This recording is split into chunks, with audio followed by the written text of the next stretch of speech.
My name is Tanya Wallace. I am a singer-songwriter, and I was at I believe to be one of P. Diddy's freak-off. That when they did the raid, I'm on them tapes, and there's multiple A-list celebrities running on me, including certain people that are president. Listen, when it comes to Hollywood scandals, Diddy's name has been making headlines lately, but baby, what we're about to dive into today is absolutely mind-blowing. Two women have finally broken their silence about what really went down at those infamous. And trust me, this isn't just about some wild parties. We're talking about unsettling secrets involving young individuals and A-list celebrities that'll leave you completely speechless. Just when you thought you'd heard it all about Diddy, this bombshell could change everything. Y'all, 2024 has been nothing short of catastrophic for Diddy's once glittering empire. One minute he's living life as the untouchable music mogul, and the next, boom! He's behind bars, indicted, and waiting for trial on allegations that could completely destroy his legacy. Now, while we've all heard those criminal accusations floating around about Puffy, these latest revelations, Chile, they're not just gossip, they come with receipts. This isn't your typical social media drama, this is as real as it gets, and what's being exposed now is both mind-blowing and deeply disturbing. It all started when aspiring singer-songwriter Tanya Williams sat down with TMZ's Harvey Levin for that explosive TV special, The Downfall of Diddy Inside the Tanya spilled that she attended one of these notorious parties back in 2018, honey, and get this, she got there because a Saudi prince flew her from LA to Miami. But what she witnessed there, baby, it left her absolutely stunned. The singer described scenes that'll make your head spin, clusters of people getting intimate, but what truly shocked her was seeing young individuals and little people mixing with adults. Like, what? 2018, I went to this freak-off. I look to the right of me, and in the corner, I'm looking like, are those midgets? Because people were it's people over them, like it's people trying to hide what they're doing. They're all huddled up. So I'm like, what is that? But no, they weren't. They were little people. And, I don't want to say too much. They were little people. So now, y'all, these whispers about Diddy and his inner circle allegedly having inappropriate relationships with little people, they've been circulating for months. But Tanya's interview just blew the lid off this whole situation, bringing those rumors into the spotlight like never before. During that sit-down, Harvey Levin was pressing her hard to give up those vivid details about what she saw at that 2018 party. But you could tell sis was hesitant. She was clearly worried about saying too much. She did share one disturbing detail, though. These little people were dressed up like Harajuku Barbies and were literally sandwiched between walls of adults. Like, it was so chaotic you couldn't even tell what was really going down. Use your common sense. Dressed up like little Harajuku Barbies, red lipstick, looking like real sex, revealing like cute. So I'm like, what the hell? What were the little people doing? Getting covered up, trying to cover up what they were doing. Just, I don't know, like being admired, being hid, something. But it's like, what are they doing here? Because this is a grown party. Chili, Harvey wasn't playing. Sensing that Tanya was holding back, he went straight for those tough questions, trying to get her to describe exactly what she witnessed. And while she stayed pretty cryptic, the way she kept coming back to those little people, baby, it left no doubt about what she was claiming. But her reluctance to spill all the tea had viewers split. Some were frustrated she wasn't giving up more details, while others totally got why she was being cautious. Adults who are little people, or are you talking about minors? Am I gonna get in trouble? I don't want to say I witnessed any of that crazy stuff, but we all have common sense. Little people, that's not supposed to be there. You're talking about underage people.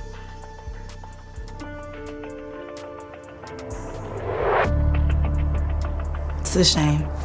Let me tell you, this interview set social media on fire. Critics came for Tanya's neck, saying she should have called the authorities right after seeing something so disturbing. But honey, plenty of people jumped to her defense, praising her for having the courage to speak up at all. And let's talk about those ironclad non-disclosure agreements that everyone supposedly had to sign at Diddy's Like, can you blame sis for being scared of the legal and personal drama that comes with breaking your silence? Now, Diddy's legal team, baby, they came out swinging. They hit back hard, calling Tanya's claims completely ridiculous and false. In this fiery statement through TMZ, they went off, saying the government was just using these unsubstantiated allegations about Diddy's supposed dealings with little people to mess up his case. They didn't hold nothing back. Miss Tanya Wallace has no credibility, and her claims about and minors are completely and categorically false. As we've said before, Mr. Combs cannot respond to every new publicity stunt, especially to falsely ridiculous claims. Mr. Combs has full confidence in the facts and the integrity of the judicial process. In court, the truth will prevail. The accusations against Mr. Combs are pure fiction.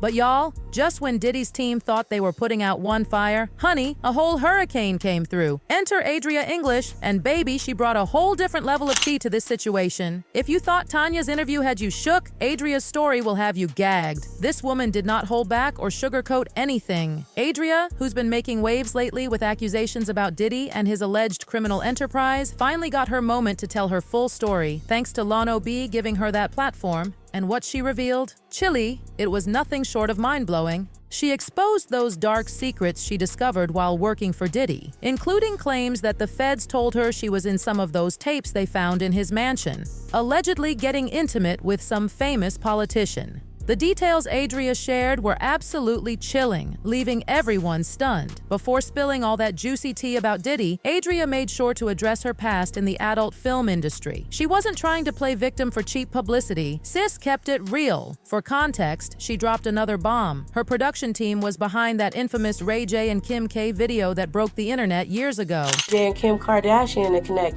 If you look at the production team, you can see we have the same production team. You see mine was filmed first. Me, Ray J, Brandy, we all grew up in the same church, the Church of Christ. Brother Norwood, their father is my vocal coach, so that's how we already knew each other. But they got famous with theirs because Kim Kardashian had a little bigger of a name because of her dad. Then she got into how her story connected with Cassie Ventura, you know, one of Diddy's most famous exes who's now become his biggest nightmare. Back in the day, Adria, her boyfriend Anthony, and Cassie were all tight. Cassie and Anthony were both trying to make it as models and entertainers, signed to the same agency. They were all chasing those big dreams of meeting industry moguls like Diddy, dreams that Adria says turned into their worst nightmare. Anthony is signed to Ford Models. Cassie is coming over to our apartment, hanging out. We're all friends. We actually started. Oh, you was hanging out with Cassie? Yeah, she would come over our apartment too, because her and Anthony were both signed to Ford Models. Cassie, she wanted to model, but she wanted to sing. She wanted to be an entertainer. And so we all had dreams to meet Diddy.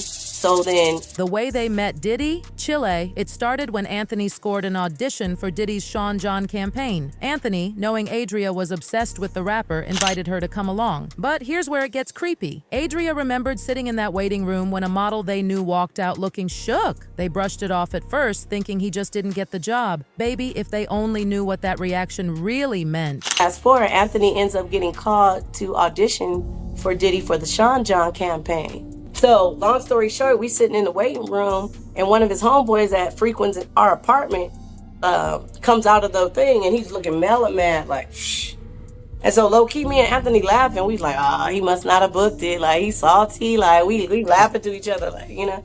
And then they called him. But hold on to your wigs, because the real tea came when Anthony finally got called in to show his talents. What happened next? Nobody was ready. I'm on my two-way lining up some money for later on. All of a sudden, I just hear, man, fuck that. And the door flew up, and it was, I'm like, what? He tripping. He was like, man, asked me to suck his. I said, who asked you to suck his? He said, Puffy. Y'all heard that right. All those rumors about Diddy's behavior, this just added a whole new layer of truth. For anyone who thought his alleged activities went beyond those infamous parties, this was the smoking gun they'd been waiting for. Adria admitted she wasn't completely shocked by Diddy's demands for Anthony. Coming from the adult film industry and working as an exotic dancer at the time, she knew how these powerful folks operated. For her, it was just another scratch my back, I'll scratch yours situation. Because I had been an ex, friend star, and I was currently an exotic dancer.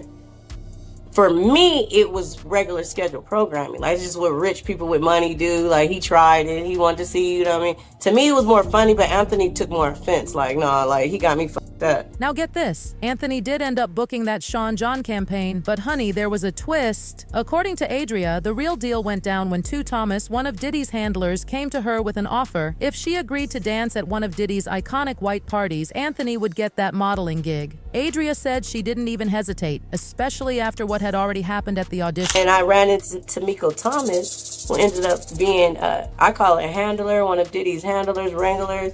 And she approached me with opportunity to help me and Anthony out. If I would dance at Diddy's white parties, Anthony can go ahead and book the campaign.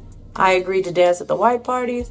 Anthony booked the Sean John campaign. He was everywhere. He was on billboards, buses, bus stops, cabs, in the magazine, all at the same damn time. He was everywhere. And here's the gag. Adria said if you try to find Anthony's Sean John campaign now, good luck. Apparently, Diddy scrubbed it all from the internet after some even crazier stuff went down later. Stuff that Adria says is almost too wild to believe. Right now, if you go and try to Google any one picture of that Sean John campaign, Diddy done scrubbed it all. I can't even hardly find a picture. So what in the world happened between Adria and Diddy that made him erase Anthony from the internet? Baby, she did not hold back. After jumping at the chance to perform at Diddy's white party, she had no idea the price she'd end up paying. According to Adria, Diddy had already done his homework on her and found out about her adult film past, information he'd later use against her. I didn't realize they looked at me like that.